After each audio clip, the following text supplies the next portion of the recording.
Ya, selamat sore para pemirsa yang setia dalam program Siraman Kalbu Sore. Saya mengajak Bapak Ibu Saudara kekasih untuk setia beberapa menit ke depan menggali dan mengelaborasi bagaimana pemakaian waktu untuk seorang pelaku kebijakan dalam perusahaannya.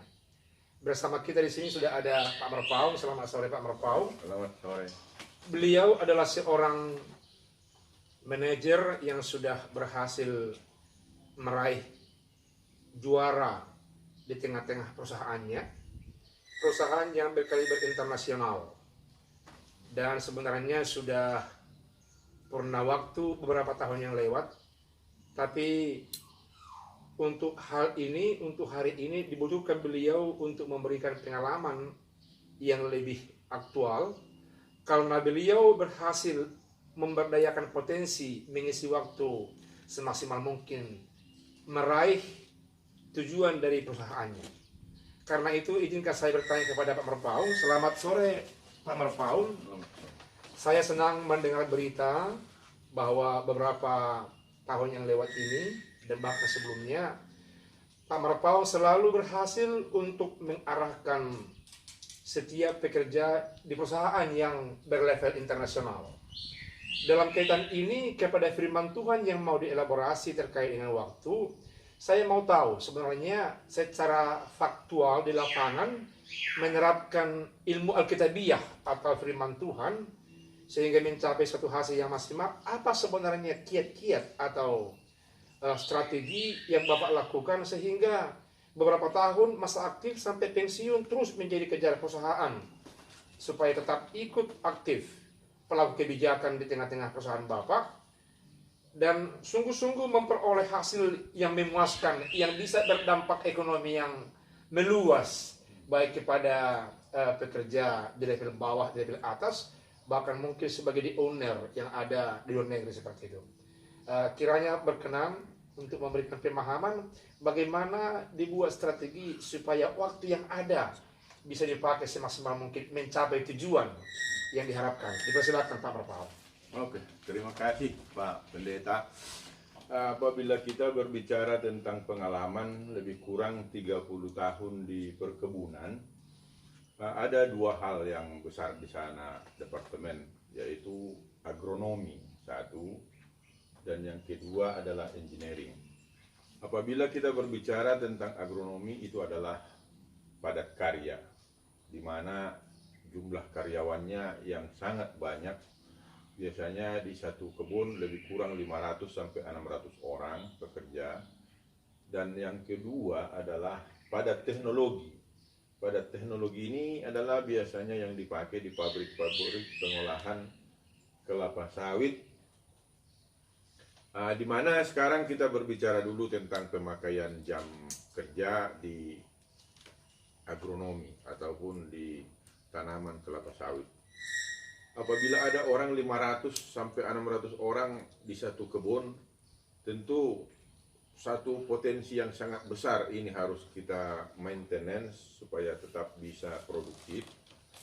Kita berbicara di SOP perkebunan itu, 5:30 kita sudah harus bangkit dari tempat tidur, dan jam 6 kita sudah harus berangkat dari rumah, dan 6:30 paling lambat kita sudah ada lingkaran pagi, di mana lingkaran pagi ini yang dipimpin oleh asisten ataupun mandor-mandor untuk menentukan apa pekerjaan sepanjang hari, dan ini diawasi sangat ketat. Berarti itu artinya betul-betul waktu harus perlu dipertimbangkan semaksimal mungkin Pak Merpau ya? Tidak hanya dipertimbangkan, tetapi jam kerja itu menjadi sesuatu yang sangat penting, karena potensi tinggi rendahnya produksi hari itu ditentukan oleh jam kerja, waktu yang efisien. Jadi kita dalam seminggu ada bekerja selama 6 hari, di mana ada 5 hari harus bekerja selama 7 jam sehari, dan ada salah satunya jam pendek, ini hanya 5 jam kerja. Selama 5 jam kerja sampai 7 jam bekerja, kita sudah ditentukan output yang harus kita capai. Tetapi dengan pengawasan yang begitu bagus, output itu selalu melampaui. selalu dilampaui melebihi daripada target. Jadi pengawasan yang baik itulah yang menentukan sesungguhnya produktivitas kerja itu membuat satu kinerja, sinergi yang sangat baik. Kalau boleh saya potong Pak Marpaung, maksudnya berarti tenaga kerja ini meski seefektif mungkin mengisi waktu kerjanya dengan kontrol yang baik, Ya. sehingga bisa memperoleh laba atau untung atau memperoleh tujuan output Ya. malah lebih dari apa yang kita targetkan. Iya. Jadi ini adalah satu kondisi yang tidak mudah, di mana kita di perkebunan pun harus memakai manajemen kolbu. Maknanya di situ adalah kita harus tanamkan satu cara kerja self control kepada setiap orang sesuai dengan bidang yang telah ditentukan terhadap dia sehari-hari. Maknanya di situ, kalau kita buat seperti manajemen zaman feodalisme dahulu, hanya apabila ada pimpinan, ada atasannya di sana menjadi memandori dia saat bekerja, dia di situ baru melakukan satu pekerjaan dengan semangat Yang maksimal. Ya, tetapi di zaman saat ini kita tidak lagi seperti itu. Sepanjang hari, sepanjang minggu, sepanjang bulan, kita harus senantiasa memaintenance, membuat approachment kepada para karyawan kita supaya tumbuh rasa self control di hati mereka. Apakah itu memang termasuk bagian dari sesuatu yang diharapkannya berinfek positif ke dia kalau dia mengikuti manajemen kolbu seperti itu dengan mengubah pola pandang yang tadi, ada infek yang diharapkan, tidak hanya bekerja doang begitu. Iya, ya seperti Bapak Pendeta ketahui, kita di perkebunan ini ada namanya reward dan punishment, yang selalu keduanya ini adalah sejalan. Artinya di saat dia ada kesalahan, apalagi itu unsur kesengajaan, kita akan memberi satu punishment yang sangat keras terhadap dia.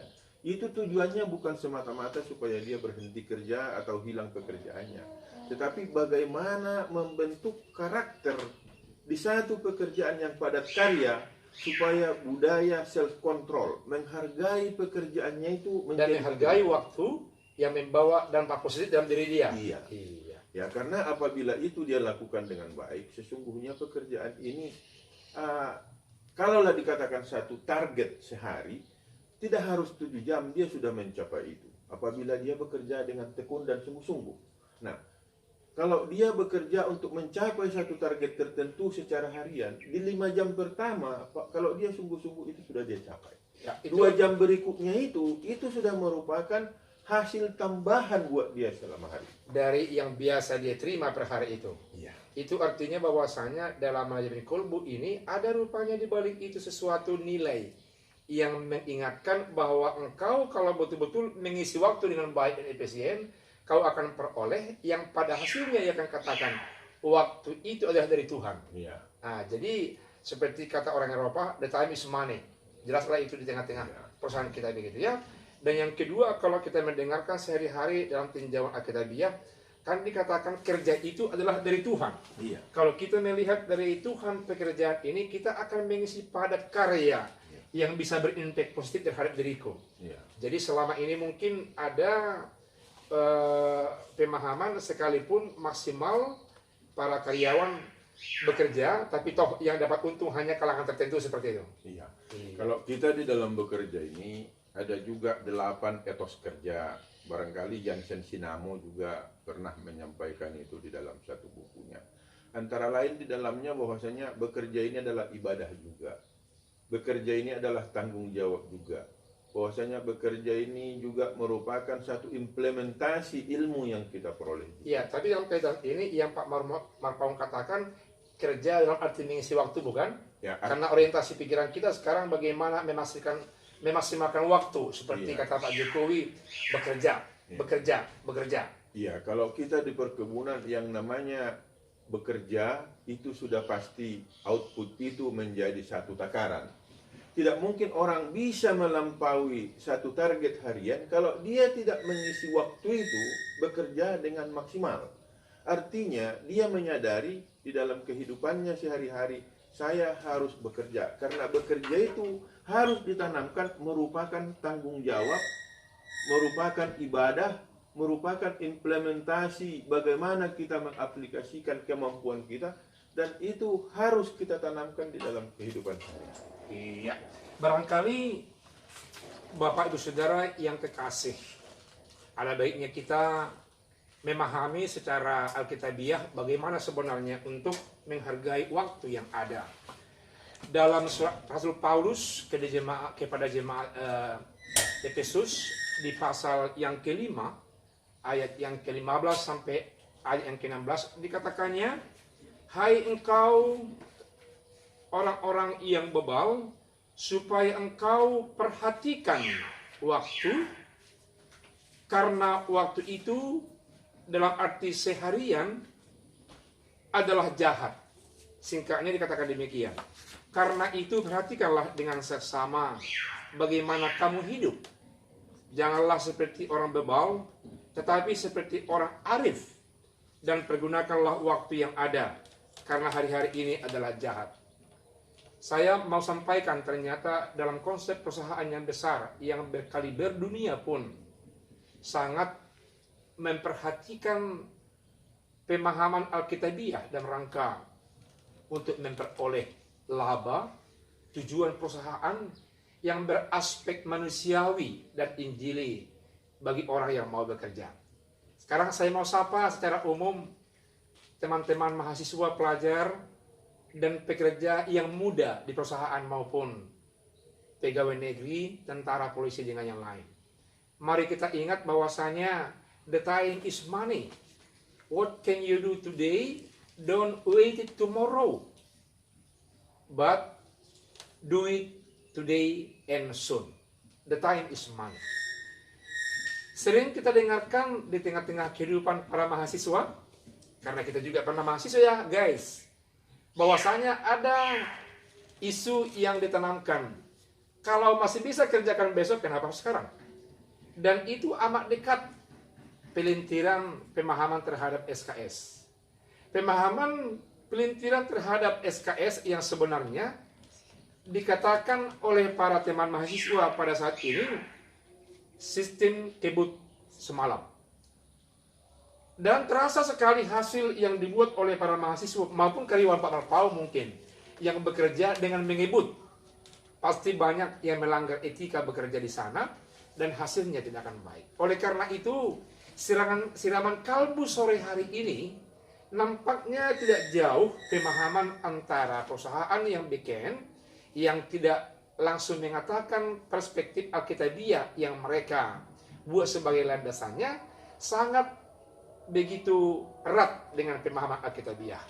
Orang yang menghargai waktulah yang tidak menumpuk kerja, orang yang mungkin akan memperoleh keberhasilan. Orang yang menghargai waktulah dengan belajar, dengan bekerja sama, mau dievaluasi, mengejar ilmu, mengejar target, mengejar yang baik, yang akan akhirnya kalbunya, jiwanya, kehidupannya akan sejahtera di tengah-tengah dunia ini. Saya mau katakan yang terakhir, buat Bapak Ibu Saudara yang kekasih, yang ikut aktif mengikuti program Siraman Kalbu sore hari ini, bahwa ternyata waktu itu adalah milik Tuhan. Oleh karena itu, siapa yang tidak mengisi waktu dengan baik, dikatakan firman Tuhan, adalah orang yang bebal. Dan siapa yang mengisi waktunya dengan efektif, dengan baik, dia adalah orang bijak. Dikatakan firman Tuhan, merekalah yang disukai oleh Tuhan, yang disenangi oleh Tuhan. Dan hal seperti itu tidak mudah dilakukan oleh semua umat manusia di tengah-tengah dunia ini. Dikatakan firman Tuhan, jikalau bukan Roh Kudus yang menyertai mereka. Itu artinya seperti manajemen kalbu yang diterapkan oleh Pak Marpao dalam perusahaannya, ternyata tanpa ada satu kerja yang aktif dari Roh Kudus, karena difasilitasi sistem supaya Roh Kudus yang bekerja menyadari kerja itu meski diisi dengan waktu yang baik. Demikian juga dengan di konteks mahasiswa, pekerja dalam kehidupan sehari-hari, niscaya besok akan kecewa. Orang mencapai tujuan, mencapai reward yang baik, tapi saya akan tetap tertinggal di belakang. Mahasiswa temanku akan tamat dengan melebihi Dalam arti kurang dari waktu yang targetkan, tapi saya melebihi target yang diberikan. Teman saya bekerja, mungkin saya akan diabaikan di belakang. Oleh karena itu saya sapa sore hari ini dalam program siraman kalbu, biar saudara, orang tua saudara, lingkungan saudara yang pelajar, yang mahasiswa, generasi muda yang kerja, sebagai generasi milenial yang disebutkan pada saat ini. Jangan hanya tidur, karena tidur adalah kehendak daging. Usahakanlah memakai waktu semaksimal mungkin. Biar saudara-saudara memiliki berkat yang luar biasa. Memakai waktu dengan maksimal. Memfasilitasi berkat Tuhan di tengah-tengah dunia ini. Barangkali demikian. Dan mari sama-sama, walaupun Bapak jauh dan Ibu-ibu, melalui saya sampaikan terima kasih buat Marpaung yang berkenan memberikan pemahaman tentang bagaimana mengejar efektivitas waktu di satu perusahaan yang bikin. Tuhan Yesus memberkati dan kita berdoa. Bapa di sorga, Bapa yang baik, pemilik waktu dan pemberi kerja, melalui tangan-tangan yang telah Tuhan persiapkan, kami rindu untuk memaknai firman Tuhan pada saat ini, agar kami sungguh-sungguh bijaksana memakai waktu kami yang ada. Karena hari-hari ini jahat, banyak hal-hal yang mengisi waktu itu dengan hal-hal yang mengganggu untuk memperoleh hasil dan kesuksesan. Karena itu biarlah Roh Kudus mengajak hati pikiran kami selalu berlandaskan dan berorientasi kepada firman Tuhan. Terima kasih atas kesediaan Roh Kudus membuka hati hamba-Mu, Bapak kami Penatua Wilmar Marpaung, yang telah berkenan membuka suara, membuka ilmu, membuka pengalamannya. Karena itu kebenaran yang Tuhan titipkan dalam kehidupannya di tengah-tengah pekerjaannya. Berkati keluarga, berkati kami sekalian. Dalam nama Yesus kami telah berdoa. Amin.